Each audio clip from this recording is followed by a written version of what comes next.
ผ่านไปเมื่อกี้นี้จากน้องไซจอยศิวิไลสายญาผู้แฝดเมืองเราอันผู้สาวทั้งอันเบื้องไส้เบื้องนี่ยกจอกันได้เด้อยกจอกันได้เด้อเอามาให้ทั้งโคศกพี่เลยจักขวดนี่เอาวันนี้เป็นรอบพิเศษเป็นขอมานี่50,000กีพี่น้องเลยจากเสียแก้วเพิ่นขอมาเป็นจังหวัดละเพิ่นขอเสียเชิญทั้งน้องแท้และสาวนี่เอาเป็นในโตของท่านเองว่าท่าน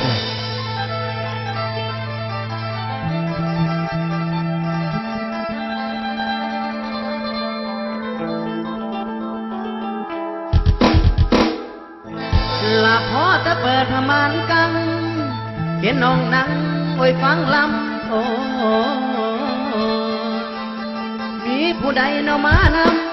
ำเมนแฟนสันบ่น้อง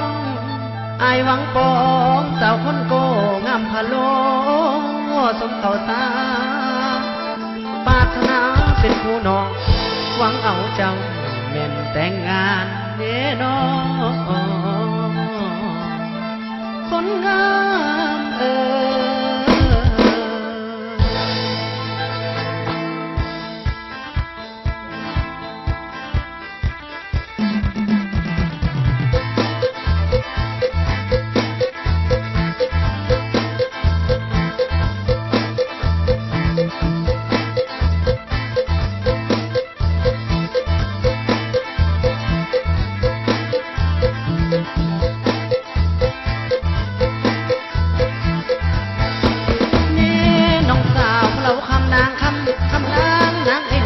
หวังปากของไปเอาน้องเป็นครูโอ้ยเด้นั่งเลยว่าจะเปิดพากังก็เห็นเจ้านั่งมองน้ำแต่น้องปานว่านั่งสาวร้องมาทั้งเมืองเอกจากดาวถึงฟ้าน้ำไหลลาดสะกดใจของพี่มันดีตัวน้องจะหลงหงหักสา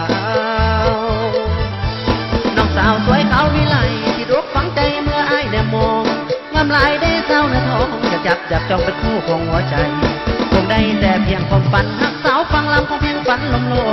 ยันใจน้องนางเอวกลมผู้ใส่สมแล้วน้องคนนี้อีหลีหักหลายได้น้องอยากมาไม้ปองหักน้องนางโซพีไอ้บ่าวหมอลำคนนี้หลงหักคนดีสาวมาฟังลำทำให้น้องอยากปองใจเป็นคู่ทำให้น้องอยากปองใจเป็นคู่หักอีหลียอดสู่จากสู่ส่วนบ่มนะ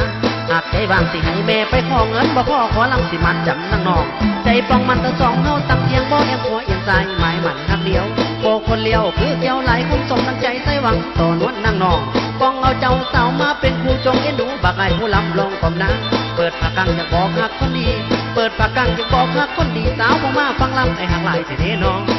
ไอ้หักหลายเสด็จน้อง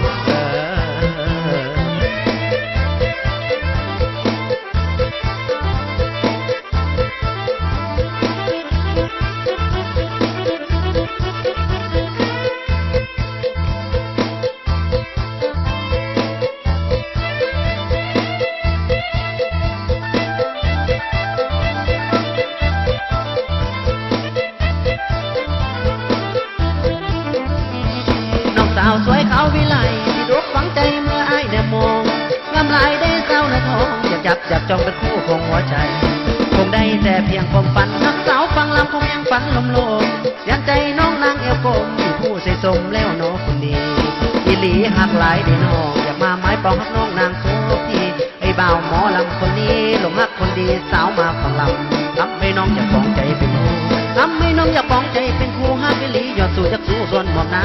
หากใจวางสิให้แม่ไปขอเงินบ่พ่อขอลำสิมัดจำนางน้องใจปองมันตะสองเฮาตั้งเทียงบ่เอียงหัวเอียงใจหมายมันนักเดียวโบคนเลี้ยวคือเกี่ยวไหลคุ้มสมทั้งใจใส่หวังต่อนวลนางน้องปองเอาเจ้าสาวมาเป็นคู่จงเอ็นดูบักไอ้ผู้ลำลงกอมนะเปิดปากกังจะบอกหักคนดีเปิดปากกังจะบอกหักคนดีสาวผมมาฟังลำไอ้หักหลายเสด็จน้องไอ้หักหลายเสด็จน้อง